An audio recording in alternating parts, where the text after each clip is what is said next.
பள்ளிப்பாளையம் ஸ்டைலில் பச்சை மிளகாய் கறி வறுவல் வந்து எப்படி செய்யலான்னு பார்க்கலாம் வாங்க. இதுக்கு நான் நாட்டுக்கோழி தான் எடுத்துக்கிட்டேங்க. நாட்டுக்கோழியில் நல்லா சதை பகுதியாக பார்த்து எடுத்து வச்சுக்கிட்டேங்க. ஒரு 1/4 கிலோ அளவுக்கு எடுத்துக்கிட்டேன். இதுக்கு தேவையான பொருள் பார்த்தோன்னா, ஒரு கொத்து கருவேப்பிலை, 2 கைப்பிடி அளவுக்கு சின்ன வெங்காயம், ஒரு 10 பச்சை மிளகாய் எடுத்துக்கிட்டேங்க. இதில் காரத்துக்கு நம்ம வேறு எதுவுமே ஆட் பண்ண போகிறதில்ல, பச்சை மிளகாய் தான் ஆட் பண்ண போகிறோம். அதனால் உங்களுக்கு காரம் எவ்வளோ வேணுமோ அதுக்கு தகுந்த அளவுக்கு பச்சை மிளகாய் ஆட் பண்ணிக்கோங்க. விதையை எடுத்துகிட்டு ஆட் பண்ணிக்கோங்க. எண்ணெய் சூடானதுக்கப்புறம் கடுகு போட்டுட்டு கடலைப்பருப்பு உளுந்தம்பருப்பு ஆட் பண்ணிக்கலாங்க.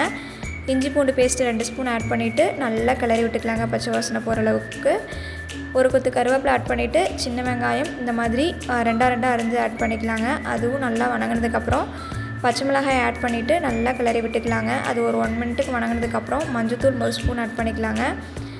நான் 1/4 கிலோ அளவுக்கு நாட்டுக்கோழி கறி தாங்க ஆட் பண்ணியிருக்கேன். பண்ணக்கோழியெல்லாம் ஆட் பண்ணல, நான் நாட்டுக்கோழி தான் ஆட் பண்ணியிருக்கேங்க. நல்லா வெந்து வந்தோடனே டேஸ்ட்டு சூப்பராக இருந்துச்சுங்க.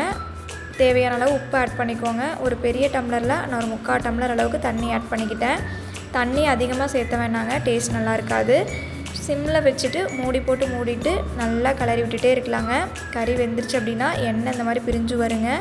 டேஸ்ட்டும் நல்லா சூப்பராக இருக்கும். பச்சை மிளகாயெல்லாம் வெந்து அதில் காரம்லாம் நல்லா இறங்கி டேஸ்ட்டு சூப்பராக இருக்குங்க. நல்லா வணங்கினதுக்கப்புறம் ஒரு கைப்பிடி அளவுக்கு தேங்காய் வந்து இந்த இளந்தேங்காயாக நல்லா இந்த மாதிரி வாலாக கட் பண்ணி எடுத்துக்கலாங்க.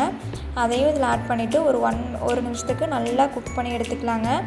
கொஞ்சோண்டு கொத்தமல்லி தழை கட் பண்ணி வச்சுக்கலாங்க. கொத்தமல்லி தழை லைட்டாக தூவி ஒரு பவுலில் எடுத்து சர்வ் பண்ணோம் அப்படின்னா பச்சை மிளகாய் கறி ரெடிங்க. வீடியோ பிடிச்சிருந்ததுன்னா லைக் ஷேர் பண்ணுங்கள். தேங்க்யூ. நெக்ஸ்ட் வீடியோவில் பார்க்கலாம்.